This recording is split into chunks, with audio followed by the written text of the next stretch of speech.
నాకు నా కుటుంబానికి జరిగిన అవమానం మర్చిపోలేకపోతున్నాను సార్.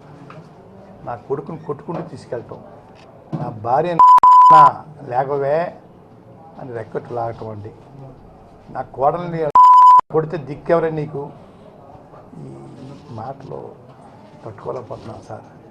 ఒక్కొక్కసారి ఎందుకు బతుకున్నానా కూడా అనుకుంటుంటానండి.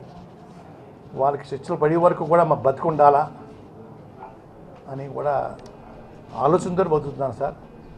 మినిమం వారానికి 2 రోజులు ఏడుస్తాను సార్. ఎప్పుడన్నా టీవీలో వస్తుంటే తట్టుకోలేను సార్. మా అడ్వకేట్స్ మీట్లోని సోదరిమణుల మీటింగ్లోని ఆ విజువల్స్ చేసినప్పుడు కూడా బయటికి పోయేవాడు సార్.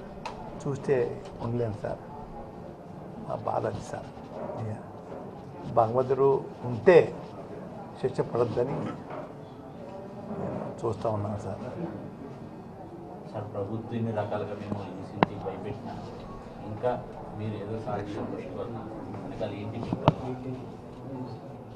మా జాతి బలం సార్, మా జాతి ఆకలి సార్. మా జాతికి ఉన్న రిజర్వేషన్ పోవటం వల్ల నాకు నా కుటుంబానికి జరిగిన అవమానం మర్చిపోలేకపోతున్నాను సార్. నా కొడుకుని కొట్టుకుంటూ తీసుకెళ్ళటం, నా భార్య లేకవే అని రెక్కట్టు లాగటం అండి, నా కోడల్ని కొడితే దిక్కెవరే నీకు, ఈ మాటలో తట్టుకోలేకపోతున్నాను సార్.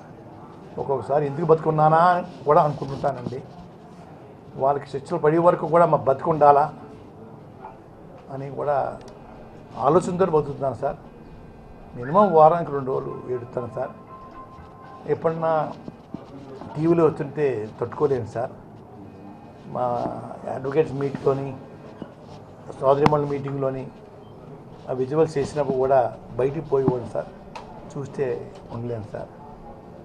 మా బాధ అది సార్. భగవంతుడు ఉంటే శిక్ష పడద్దని చూస్తూ ఉన్నాను సార్.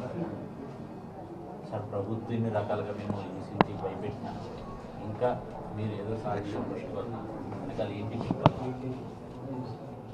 మా జాతి బలం సార్, మా జాతి ఆకలి సార్. మా జాతికి ఉన్న రిజర్వేషన్ పోవటం వల్ల